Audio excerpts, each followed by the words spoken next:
Você já imaginou o que realmente aconteceu nas últimas horas de Adolf Hitler? O homem mais temido do século XX, encurralado em um bunker subterrâneo, enquanto o mundo acima dele desabava em fogo e ruínas. Dizem que ele tirou a própria vida. Mas será que foi mesmo assim? Teria Hitler conseguido escapar, deixando o mundo acreditar em sua morte? Hoje, no Fugas Impressionantes, você vai conhecer o lado oculto de um dos maiores mistérios da história moderna, a suposta fuga de Hitler. Antes de mergulhar nesse relato cheio de segredos, curte o vídeo e se inscreve no canal, não só para apoiar nosso trabalho, mas para continuar explorando comigo histórias em que a fronteira entre fato e lenda se torna quase invisível. Agora, imagine o cenário: Berlim, abril de 1945. A capital do Terceiro Reich está em ruínas. O som constante de explosões ecoa pelas ruas. O Exército Vermelho avança de todos os lados, e o império que Hitler prometeu durar 1000 anos está a poucas horas do colapso total. Dentro do bunker, sob a chancelaria, o ditador vive cercado por generais derrotados, secretárias exaustas e a mulher que escolhera para acompanhá-lo até o fim, Eva Braun. As paredes de concreto abafam o som das bombas, mas não o desespero. O bunker, uma estrutura cinza e claustrofóbica, se torna o último refúgio de um regime condenado. Do lado de fora, os tanques soviéticos já podem ser ouvidos a menos de 2 quilômetros. Do lado de dentro, Hitler, cada vez mais paranoico, dá ordens impossíveis, falando com divisões que já não existem. Ele vive em um mundo próprio, alimentado por mapas desatualizados e promessas vazias de oficiais que ainda fingem acreditar. Mas há um detalhe que poucos conhecem. Enquanto Hitler falava em morrer como um guerreiro, alguns de seus oficiais, e talvez o próprio ditador, começaram a discutir alternativas secretas. Fugas impossíveis, rotas aéreas clandestinas, planos de evacuação que poderiam levá-lo para fora da Europa. Ao longo das décadas, surgiram dezenas de teorias. Que ele escapou em um avião particular para a Dinamarca, que foi resgatado por submarinos rumo à Argentina, ou até que sobreviveu em bases secretas na Antártida, sob proteção de ex-membros da SS. Essas histórias, é claro, foram negadas por investigações oficiais. Mas algo nelas persiste, um incômodo, uma dúvida que nunca desapareceu. E ela começa justamente nos últimos dias do bunker, quando o caos e o medo criaram o ambiente perfeito para confundir registros e manipular informações. Nos dias 28 e 29 de abril de 1945, a atmosfera no bunker era quase irreal. Hitler e Eva Braun se casaram em uma cerimônia breve, com poucas testemunhas. Ele ainda ditou seu testamento político, responsabilizando generais e traidores pelo fim do Reich. Mas, ao mesmo tempo, mensagens cifradas circulavam entre oficiais da SS e pilotos da Luftwaffe que ainda tentavam escapar do cerco soviético.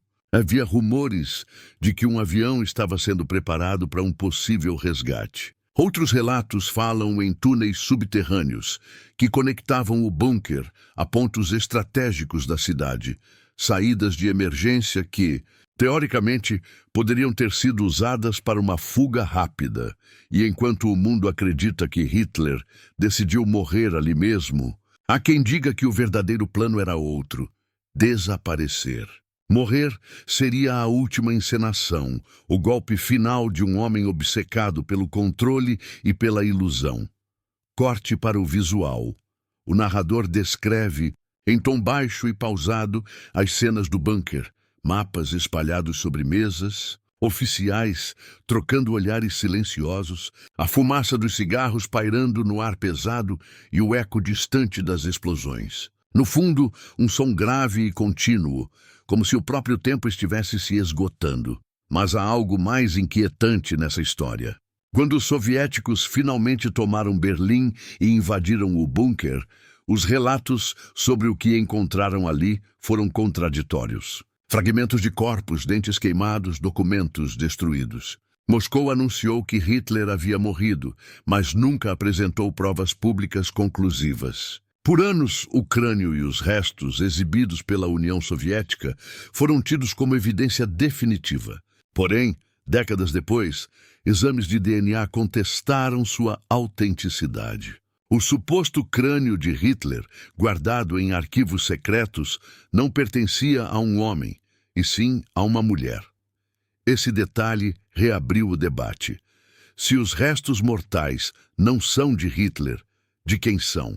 E se ele realmente não morreu no bunker, onde foi parar? A partir desse ponto, nasce o enigma que vamos investigar. Entre relatos oficiais, testemunhos duvidosos e documentos que permaneceram classificados por décadas, surgem pistas desconcertantes. Um avião que decolou de Berlim nos últimos dias de abril. Submarinos nazistas localizados próximos à costa da Argentina meses depois. E registros de pessoas que juraram ter visto Hitler vivo na América do Sul nos anos seguintes à guerra. Coincidências? Mentiras? Ou rastros deixados por uma fuga cuidadosamente planejada? Essa é a pergunta que guia esta investigação. E talvez o que faz essa história ser tão inquietante. Porque se for verdade que Hitler fugiu, significa que o mundo acreditou por quase um século em uma das maiores encenações da história moderna. Mas antes de entrarmos nas teorias e nos detalhes das supostas rotas de fuga, pare um segundo e pense: seria possível um homem escapar de um cerco total? Com exércitos inimigos a poucos metros, aviões caindo do céu e a cidade reduzida a escombros? É isso que vamos descobrir a seguir. Abril de 1945. O Terceiro Reich já não passava de ruínas. As forças soviéticas cercavam Berlim por todos os lados, enquanto os aliados ocidentais avançavam pela Alemanha devastada. Dentro do bunker, a atmosfera era de desespero. Hitler dormia pouco, tremia constantemente e passava horas olhando mapas que já não representavam a realidade. Mesmo assim, insistia em ordens e contraofensivas impossíveis. Mas entre o medo e o colapso, há um ponto que chama a atenção. Os registros oficiais desses dias não batem completamente entre si. Nos relatórios da SS, há lacunas, horas que desaparecem. Movimentos de oficiais que nunca foram plenamente explicados. Alguns foram vistos deixando o bunker antes da rendição. Outros simplesmente sumiram. Entre esses nomes estariam homens com acesso direto ao ditador, pessoas que poderiam ter organizado uma fuga ou, no mínimo, criado as condições para um desaparecimento convincente. Os soviéticos sabiam disso. Quando finalmente invadiram a chancelaria, iniciaram uma investigação imediata. Vasculharam túneis, recolheram corpos, interrogaram prisioneiros. Encontraram restos carbonizados, documentos parciais, testemunhos confusos, mas não havia um corpo identificado com total certeza. A versão soviética dizia que Hitler havia se suicidado no dia 30 de abril, com um tiro na cabeça, enquanto Eva Braun mordia uma cápsula de cianeto. Os corpos, segundo eles, foram levados para fora, queimados com gasolina pelos ajudantes de Hitler. Mas havia um problema. Ninguém fora dos soviéticos viu esses corpos. Nenhum soldado aliado, nenhum observador independente. Moscou manteve tudo em sigilo. Stalin chegou a afirmar publicamente que Hitler poderia estar vivo e que havia fugido. Essa afirmação, feita em 1945, alimentou uma dúvida que persiste até hoje. E é aqui que entram as teorias. A primeira e mais difundida é a chamada teoria da fuga de submarino. Ela sugere que nos dias finais do Reich, Hitler teria sido levado secretamente até a costa do Báltico, onde submarinos da Kriegsmarine ainda operavam. Esses navios poderiam ter partido rumo à América do Sul, mais especificamente à Argentina, onde o regime de Juan Domingo Perón mantinha laços estreitos com ex-nazistas. Documentos desclassificados anos depois mostram que, de fato, Submarinos alemães foram capturados próximos à costa argentina meses após o fim da guerra, e que suas tripulações deram versões contraditórias sobre suas missões. Há também a teoria da rota aérea secreta. Segundo alguns relatos, uma pista improvisada teria sido aberta nas proximidades de Berlim, onde pequenos aviões poderiam decolar à noite. O piloto particular de Hitler, Hans Baur, sobreviveu à guerra e declarou que jamais o teria abandonado. Mas, curiosamente, alguns registros de voos civis e militares mostram decolagens não autorizadas nas noites de 28 e 29 de abril. Nenhuma dessas aeronaves foi oficialmente identificada. E há ainda uma terceira hipótese, mais fantasiosa, mas igualmente persistente. A de que Hitler teria sido levado para uma base escondida na Antártida, parte de um suposto projeto secreto da SS chamado Base 211. Essa teoria nasceu de arquivos parcialmente destruídos e do interesse nazista real por expedições ao Polo Sul antes da guerra. Segundo os defensores dessa versão, o bunker teria sido apenas uma distração, um cenário montado para encobrir a fuga do ditador para um refúgio subterrâneo em território gelado e inacessível. O mais interessante, porém, é perceber como todas essas teorias compartilham um mesmo ponto de partida, a incerteza dos últimos momentos. Porque apesar de toda a vigilância, da proximidade dos soviéticos e da destruição ao redor, o que aconteceu dentro do bunker nas últimas horas de 30 de abril de 1945 nunca foi completamente documentado. As testemunhas sobreviventes apresentaram versões diferentes. Alguns afirmaram ter ouvido o tiro. Outros disseram que não ouviram nada, apenas o som abafado das explosões distantes. Alguns juraram ter visto os corpos queimando no pátio. Outros disseram que só encontraram roupas chamuscadas e manchas de sangue. Essa confusão criou o terreno perfeito para o mito. Anos depois, em 1946, a inteligência americana, a OSS, antecessora da CIA, recebeu dezenas de relatórios alegando que Hitler havia sido visto vivo. Testemunhos vieram da Espanha, da Suíça, da Noruega, da Argentina e até do Paraguai. Todos com detalhes diferentes, mas um mesmo padrão. Um homem idoso, com cicatrizes, sempre cercado de seguranças loiros e silenciosos, vivendo isolado e sob identidade falsa. A maioria dessas alegações foi descartada, mas os arquivos ficaram guardados por décadas, até serem liberados ao público em 2017. E o que eles mostraram foi surpreendente. O governo americano nunca tratou a fuga de Hitler como algo impossível. Nenhum documento diz isso é mentira. O que aparece em vez disso é a frase "não há provas conclusivas da morte de Hitler". Isso, vindo de um relatório oficial, bastou para reacender o debate. Enquanto o mundo comemorava o fim da guerra, a imagem de Hitler permanecia envolta em sombra. O bunker foi demolido, reconstruído, escondido. Hoje, o local original está sob um estacionamento em Berlim, com uma placa discreta. Nenhum monumento, nenhuma homenagem, apenas um vazio histórico e perguntas que nunca cessaram. Mas talvez o mais intrigante seja a psicologia por trás desse mistério. Hitler construiu sua carreira sobre a manipulação, o controle da narrativa, o poder de transformar mentira em verdade. Não seria coerente que, em seus últimos momentos, ele tentasse fazer exatamente isso pela última vez? Talvez a fuga nunca tenha acontecido. Talvez tenha sido apenas o mito final de um homem que fez do engano sua arma mais letal. Mas e se não for? E se de fato ele tiver conseguido escapar? Nos próximos minutos, vamos seguir o rastro das principais pistas, documentos, fotos, testemunhos e análises forenses, que tentam responder a essa pergunta há mais de 80 anos. Depois da guerra, a Europa tentava se reconstruir entre escombros, mas um fantasma continuava rondando o continente. Adolf Hitler ainda era procurado. Mesmo com as declarações oficiais dos soviéticos, as incertezas sobre sua morte se espalharam como um incêndio. Jornais de todo o mundo publicavam manchetes sensacionalistas. Hitler vivo na Espanha. O ditador nazista foge em submarino, avistado na Argentina. Para milhões de pessoas, a ideia de que o homem mais odiado do planeta pudesse estar vivo era perturbadora e, ao mesmo tempo, fascinante. Os serviços secretos aliados não podiam simplesmente ignorar. Em 1946, o FBI começou a receber uma enxurrada de relatórios vindos da América do Sul.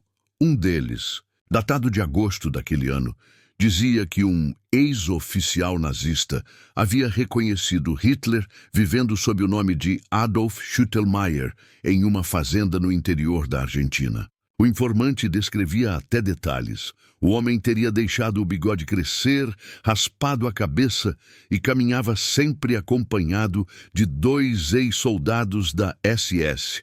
Esses relatórios não eram isolados. Dezenas de testemunhas, diplomatas, comerciantes, viajantes e até missionários juraram ter visto Hitler em cidades argentinas como Bariloche, Mendoza e Córdoba. Há também registros de supostos avistamentos no Paraguai, no Chile e até no sul do Brasil. Alguns afirmavam que o Führer vivia protegido por comunidades alemãs que o veneravam em segredo. Os documentos do FBI mostram que os agentes analisaram cada relato com cautela, mas nunca conseguiram encontrar provas concretas. Mesmo assim, o simples fato de o caso continuar aberto gerou especulações por décadas. Enquanto isso, na Argentina, os rumores cresciam.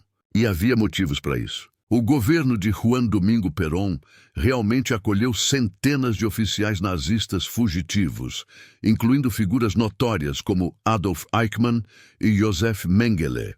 Ambos viveram anos na América do Sul sob identidades falsas. Se esses homens conseguiram escapar e se esconder, por que não Hitler? Essa pergunta alimentou uma das investigações mais polêmicas do século XX. Em 1947, o jornalista britânico Ladislas Farago publicou uma série de artigos sugerindo que Hitler havia sobrevivido e vivido escondido no Cone Sul. Décadas depois, em 1981, o historiador argentino Abel Basti retomou essa hipótese, apresentando documentos e testemunhos que indicavam a presença do ditador em uma mansão próxima a São Carlos de Bariloche, uma região montanhosa isolada, perfeita para se esconder. Imagens da época mostram que o local era frequentado por famílias alemãs ricas, ex-oficiais nazistas e até empresários europeus com ligações suspeitas. Vizinhos relataram a presença de um homem idoso, de baixa estatura e olhar penetrante, que quase nunca saía de casa. Mas o que mais chama a atenção é o suposto registro fotográfico. Em 1954, um jornal argentino publicou uma foto em preto e branco de um homem com feições muito semelhantes às de Hitler, caminhando em uma rua de Buenos Aires. A imagem foi analisada diversas vezes ao longo dos anos, com opiniões divididas. Alguns especialistas apontaram diferenças faciais claras. Outros afirmaram que as coincidências eram assustadoras.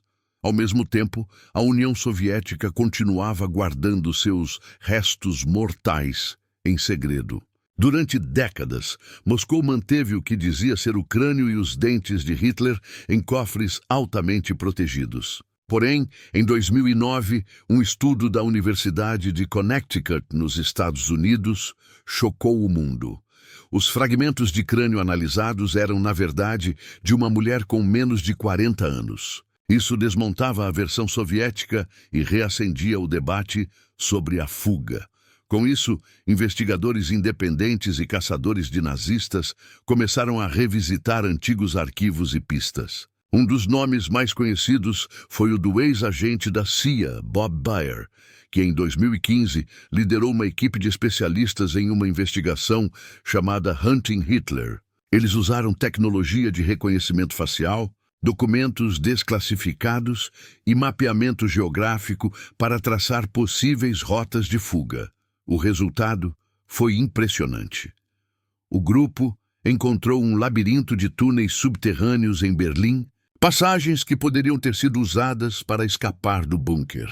Também descobriram pistas aéreas improvisadas e registros de submarinos alemães partindo em sigilo nos últimos dias de guerra. Em uma dessas operações, um U-boat alemão, o U-530, se rendeu misteriosamente na costa argentina em julho de 1945, 2 meses após o fim oficial da guerra. Sua tripulação alegou ter cumprido ordens especiais e se recusou a dar detalhes sobre o destino da missão. Coincidência ou parte de um plano maior?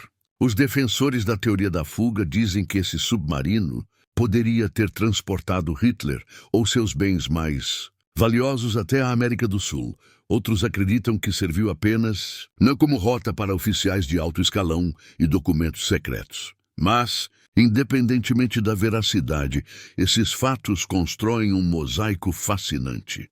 Um enredo que mistura espionagem, lealdade cega e o medo coletivo de um inimigo que, mesmo derrotado, parecia impossível de apagar da história. E talvez seja exatamente isso que manteve viva a teoria. Hitler não era apenas um homem. Era um símbolo do mal absoluto. Admitir que ele pudesse ter escapado equivaleria a aceitar que o próprio mal havia conseguido fugir da justiça. Por isso, a ideia de que ele viveu escondido, mesmo que nunca comprovada, continua a exercer um poder quase hipnótico sobre o imaginário popular.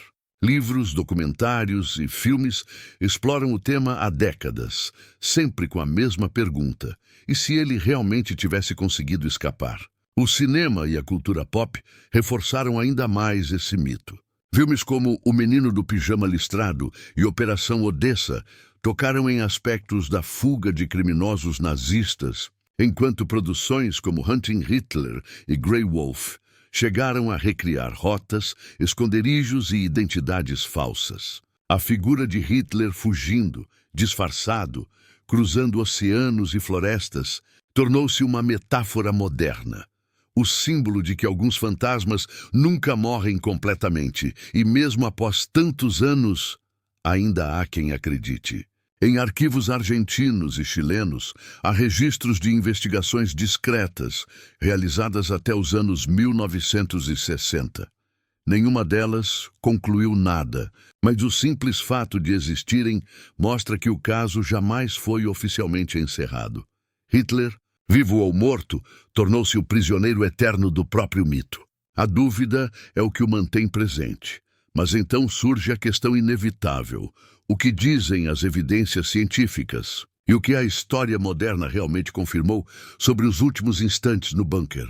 Porque entre rumores e lendas há também fatos concretos, e eles podem revelar algo ainda mais perturbador. Décadas se passaram, e ainda assim o mundo continuava dividido entre a certeza e o mistério. A figura de Hitler, o ditador que mergulhou o planeta na guerra mais sangrenta da história, permanecia envolta em uma névoa de dúvidas. Ele havia realmente morrido no bunker de Berlim ao lado de Eva Braun? Ou teria desaparecido, deixando para trás uma das maiores encenações da história moderna? Nos anos 2000, novas tecnologias de DNA e análise forense trouxeram respostas e novas perguntas. Em 2017, uma equipe de pesquisadores franceses obteve autorização excepcional da Rússia para examinar os fragmentos de dentes guardados como prova da morte de Hitler. Sob microscópios eletrônicos, comparando radiografias originais e registros odontológicos da década de 1940, o resultado foi revelador. Os dentes pertenciam de fato a Adolf Hitler. A conclusão, publicada na revista European Journal of Internal Medicine, parecia encerrar décadas de especulação. As marcas de desgaste, restaurações metálicas e o padrão de mordida coincidiam perfeitamente com os registros do dentista pessoal do Führer. Nenhum outro indivíduo conhecido poderia apresentar as mesmas características, mas, curiosamente, O exame não abordava os fragmentos de crânio, aqueles que anos antes haviam sido atribuídos a uma mulher. Isso reacendeu o dilema. Se o crânio não era dele, onde estava o verdadeiro? Teria sido destruído ou guardado em algum arquivo que jamais veio a público? Esse detalhe alimentou o último sopro do mito, porque mesmo quando a ciência se aproxima da resposta, a imaginação humana tende a resistir. É mais fácil, e de certa forma mais fascinante, acreditar que o mal absoluto encontrou uma forma de sobreviver, de escapar, de continuar nas sombras. E o contexto ajuda a manter essa crença viva. Após 1945, centenas de nazistas realmente conseguiram fugir. A chamada Rota dos Ratos, uma rede de fuga organizada por simpatizantes e clérigos europeus, levou criminosos de guerra a países como Argentina, Chile, Uruguai e Brasil. Adolf Eichmann, o arquiteto da solução final, viveu tranquilamente em Buenos Aires até ser capturado pelo Mossad em 1960. Joseph Mengele, o médico de Auschwitz, viveu no interior de São Paulo até morrer afogado em 1979. Se esses homens conseguiram escapar, por que Hitler não poderia? Essa pergunta ecoa em livros, fóruns e investigações até hoje. Para muitos, a dúvida é mais poderosa do que a resposta. Afinal, o que é mais assustador? Saber que Hitler morreu em um bunker cercado pelo caos, ou imaginar que ele conseguiu escapar e viver em silêncio, observando o mundo reconstruir-se sobre suas ruínas? Alguns historiadores defendem que o próprio regime nazista incentivou ainda nos últimos dias a criação de mitos sobre o destino de Hitler. A ideia era simples. Se o povo acreditasse que ele estava vivo, o espírito do Terceiro Reich jamais morreria completamente. Seria a última arma psicológica. Uma fuga não do corpo, mas da narrativa. E, de certo modo, funcionou. O mito de Hitler vivo atravessou fronteiras, gerações e mídias. Tornou-se combustível para teorias conspiratórias, thrillers históricos e documentários de TV. Até hoje, turistas visitam a região de Berlim, onde ficava o bunker, mesmo que nada reste além de um terreno vazio. Buscam ali não ruínas, mas respostas, ou talvez o mistério em si. Visualmente, o vídeo pode mostrar as ruínas do bunker, imagens de Berlim, em 1945, arquivos soviéticos em preto e branco, e depois cortar para paisagens da Patagônia, mares tempestuosos e o interior de arquivos secretos, criando o contraste entre a realidade e o mito. E então, quando o narrador retorna, o tom muda. A voz fica mais lenta, quase reflexiva. Talvez nunca saibamos toda a verdade. Talvez o corpo de Hitler tenha realmente sido queimado nas cinzas de Berlim. Ou talvez ele tenha se dissolvido em outro tipo de cinza, a da dúvida humana. A história da fuga de Hitler é, acima de tudo, um espelho da nossa própria necessidade de respostas. Precisamos acreditar que o mal pode ser derrotado de forma definitiva. Que o responsável pelo terror e pela morte de milhões pagou por seus crimes. Mas o vazio de provas absolutas, o sigilo dos arquivos soviéticos e as falhas dos primeiros relatos criaram uma brecha. Uma pequena fenda onde o mito pôde florescer. E o mito é resistente. Ele sobreviveu à Guerra Fria, à queda do muro, às revelações científicas e até ao tempo. Porque o verdadeiro poder de Hitler, ironicamente, nunca foi apenas militar, foi simbólico. E símbolos, quando se tornam medo, são quase impossíveis de apagar. Ao final do vídeo, o narrador encara o espectador, ou convida-o a encarar a própria incerteza. O bunker foi destruído. Os corpos desapareceram, mas a pergunta permanece. E se ele realmente tivesse conseguido escapar? Um silêncio breve, um olhar fixo na câmera. E você, o que acredita? Hitler morreu em Berlim. Ou fugiu para viver escondido, observando o mundo que jurou dominar? Essa é a essência de fugas impressionantes. Explorar os limites entre o possível e o improvável, entre o registro e o segredo, entre a história e o mito. Então, antes de sair, Deixa o like e se inscreve no canal, não apenas para fortalecer o nosso trabalho, mas para continuar mergulhando em histórias que desafiam o tempo, a lógica e até a própria verdade, porque às vezes o que chamamos de fim é apenas o começo de outro mistério.